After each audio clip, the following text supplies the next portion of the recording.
Hello, YouTube. Yeah, I couldn't find a better intro than that. For those of you who don't know me personally, my name is Gabriel Yip. I just want to talk to you about a social issue that, quite frankly, I don't know if many of you guys have heard about. What is this topic, you may ask? Euthanasia. Euthanasia. Euthanasia is the painless killing of a patient suffering from an incurable and/or painful disease or in an irreversible coma. Wow. So yeah, like already a little bit into the video, and this topic is getting pretty deep. I want to present to you the two different sides of euthanasia and let you decide for yourself which side do you think you agree with or disagree with. So without further ado, here we go. Let's just start this video out by saying that only a select few states make euthanasia a legal practice for state doctors, one of these being California. Let's break down the definition of suicide. What circumstances constitute a person's death as a suicide? If I were to jump off a cliff, that's generally considered to be a very basic instance of suicide. However, what if a man threw a grenade into a crowd of people and I jumped upon that grenade in order to save the people around me? I killed myself, but is that considered suicide? So this brings up the point of selflessness and selfishness. Is euthanasia a selfless act or a selfish act? Let's say a person is terminally ill and it costs a lot of money and a lot of support from his or her family to keep them alive. And let's say that this individual believes that by taking his or her own life, she would be sparing the emotionally traumatic state that they are in right now. Is that not considered selfless? And then you have cases in which people are terminally ill, their symptoms are very painful for them to endure, and they decide, I can't take this anymore and I'm just gonna kill myself. Is that really selfish of them to do, or is it just the only option for them to consider? The next thing is the circumstances by which people are actually allowed to be euthanized. For example, California's Death with Dignity Act requires that a patient be mentally capable of making and communicating healthcare decisions before they are assisted in suicide. So what does that mean? It means that if you're not in the most stable of mind when you make the request, it's highly likely that your physician will not be able to go through with your request.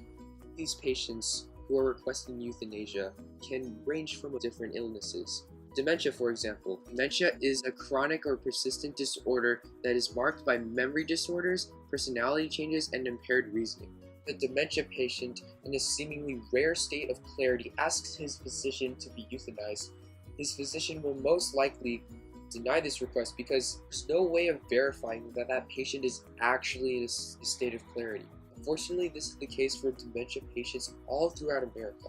And this does not necessarily only apply to dementia patients. For example, if someone contracts cancer and requests to be assisted in suicide, many people will look at that person and say, they may not be in the most stable mind as of that moment in time, and therefore they are not in a position to be making decisions. Fortunately, there is something called advance directive.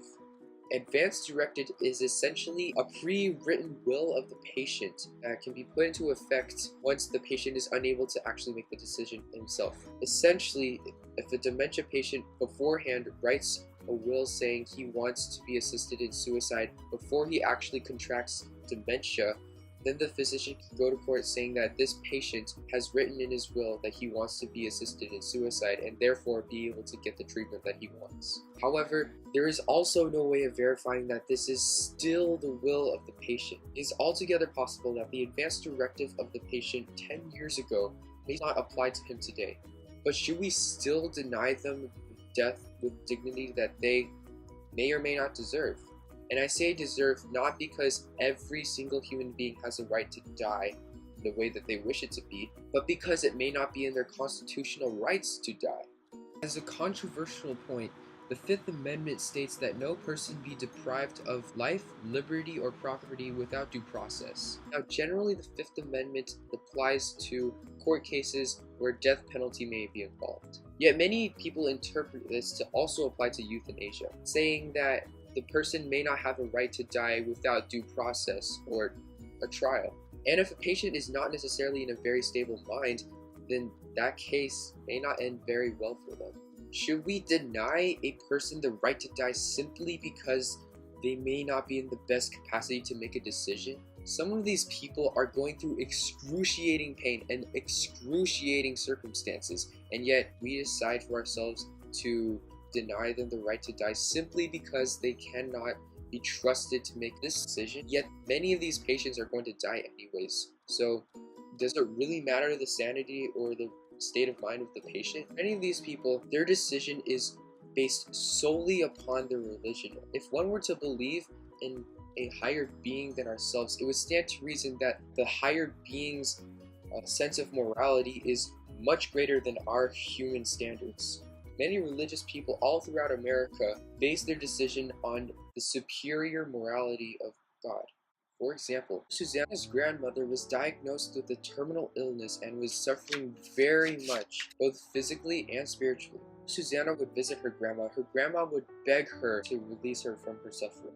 Yet because Susanna and her grandmother were Christian, Susanna was able to ascertain the fact that her grandmother, in a stable state of mind, would never want to be assisted in suicide. This is because both Susanna and her grandmother believed in an eternal life. If Susanna's grandmother were to kill herself in that moment or be assisted in suicide in that moment, then all that she believed in, all that she lived for in terms of religion and spirituality up until that moment would have been for nothing. She would have forsaken her belief in an eternal life for an end in what seems to be monetary suffering. Many of us may or may not relate to the point of religion, and that's okay, but it's still a point we need to consider because a vast amount of people in America are religious.